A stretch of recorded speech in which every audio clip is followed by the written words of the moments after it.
재료 같은 경우는 작은 거는 레진, 플라스틱이라고 생각하시면 되고요. 1m 이상 넘어가는 경우에는 스테인리스 소재의 자동차 페인트, 도색을 합니다. 가능한 이유가 저는 작업을 3D 프로그램으로 최초로 작업을 합니다. 화면 안에다가 작품을 완성을 해요. 그걸 형상화하는 건 다양한 매체가 요즘 또 많이 발달해서 3D 프린터를 쓸 수도 있고, 그리고 대형 작품 같은 경우는 모델링된 작품을 쫙 펼쳐서 마치 종이접기처럼 도면을 따서 그걸 용접해서 붙여봐서 만들 수 있는.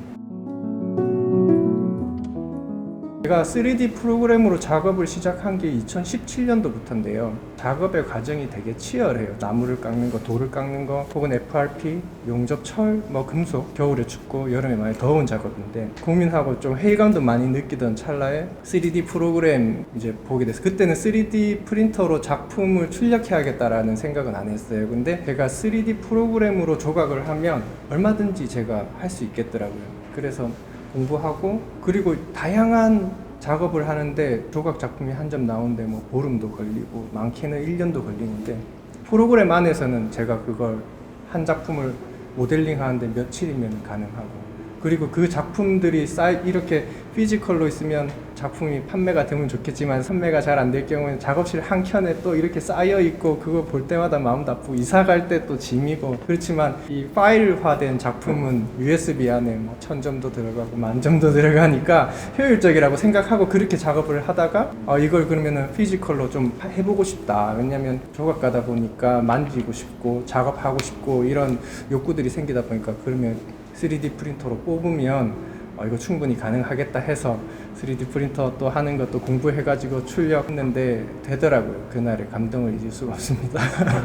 사실 3D 프린터로 출력을 한다는 게 완벽하진 않아요. 아직 기술이 나왔을 때 뭔가 되게 러프합니다. 출력할 때까지의 과정은 편하겠지만 그때부터 또 다시 노동이 시작돼요. 샌딩하고 마감하고 그 다음에 칠하고 이런 과정은 그냥 전통 조각하는 방법과는 또 크게 차이가 없죠. 대신에 가장 좋은 건 제가 지금 가장 만족하는 부분은 쓰레기가 많이 안 나온다는 거. 친환경적인 느낌도 많이 들고 먼지 한 줌 정도 나오거든요. 한 작품 나오면은. 다른 작업 같은 경우는 이렇게 조립이 가능하게끔, 그리고 서로 맞물려서 형태를 유지하고 구조적으로 안정감을 가질 수 있게끔 연구를 많이 하는데, 돼지 같은 경우는 그게 조립이 안 돼요. 통째로 출력을 해서 열심히 연마합니다. 열심히 하는 수밖에 없습니다. 많이 힘들죠. 그 과정이. 밑에 있는 큰 돼지 같은 경우는 진짜 하루 한 3시간 샌딩하고 나면 집에 가서 진짜 지쳐가지고 아무것도 못할 정도로. 글쎄요, 지금 약간 그런 과도기에 있는 것 같아서 못했던 고민들이 많이 생기긴 해요. 왜냐면 기존의 에디션이라고 하면 로댕에 생각하는 사람이라 치면 몰드를 내서 몰드가 손상되지 않는 선까지 나오는 게 이제 에디션인데, 사실 제 작품은 에디션이 있긴 하지만 다 새 거거든요, 사실. 그때그때 이제 출력이 되고 샌딩하고 도색하고, 그래서 그 부분에 대해서 역사에 맡겨야 되지 않을까. 18세기 무렵에 회화 작가들 사이에 사진기가 나타났을 때처럼 조각가들에겐 조금 지금 그런 시기인 것 같습니다. 그 기존에 있던 회화 방식에서 사진기가 나오면서 재현을 하는 이 그림이 의미가 어디에 있느냐 하면서 이제 표현주의라든가 이제 사람만이 낼 수 있는 그런 화풍이 이제 발달한 것처럼, 조각계에도 고민거리 조금 있는 게 3D 프린터나 프로그램을 적극 활용하는 작가가 있고요. 그렇지 않고 아날로그로 전통 방식의 3D 프린터가 할 수 없는 방식의 작업을 하겠다. 약간 두 분류로 조금 나뉘어 있는 것 같습니다. 근데 저 같은 경우는 조금 일찍 다른 작가들보다 프로그램으로 작업을 하고 프린팅을 사용했는데, 저는 적극 활용을 하고, 지금은 3D 프린터지만 또 다른 매체가 또 나오면 또 그런 것도 좀 활용해 보고 싶고요. 그게 이제 열심히 해야 되는 부분입니다. 우리가 이제 자동차 사고가 났을 때 판금 복원하러 갔을 때 솜씨 좋은 장인들 만나야 되는 것처럼 많이 해봐야 되고, 저도 실패도 많이 하고, 프린팅은 했지만 작가가 보여줄 수 있는 역량적인 부분이 아닐까. 작년 말에 은퇴를 점을 찍어 놓고 작년을 보냈어요. 개인적인 문제들도 많고, 작년까지는 작품이 사람들이 이렇게 사랑해주는 느낌이 없었습니다.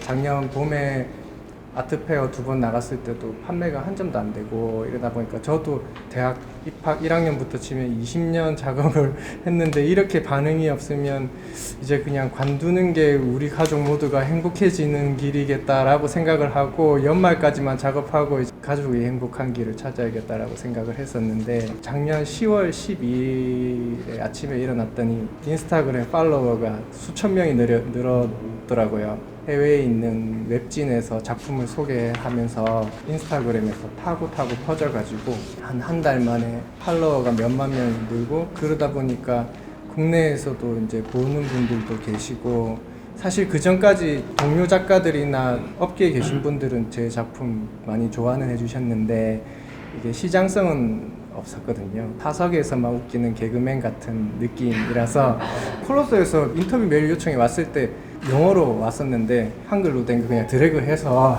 드리고 사진 7장 하고 그냥 잊었어요. 그냥 뭐 올리실 거면 올리고 많이 지치고 체념한 상태였었는데 그게 그렇게 도화선이 돼서 지금 예화랑 개인전하는 이런 영광을 누리고 있으니까 사실 진짜 덤이고 저한테는 진짜 너무너무 소중하고 좀 그런 드라마가 있어요.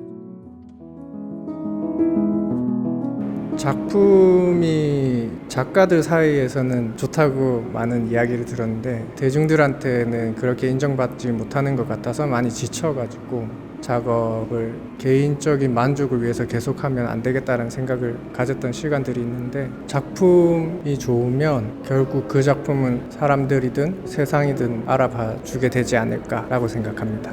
관심 많이 가져주시고 또 작품 사랑해 주셔가지고 다시 할 수 있게 된 동력이 된 것 같습니다. 앞으로도 많이 사랑해 주셨으면 좋겠어요.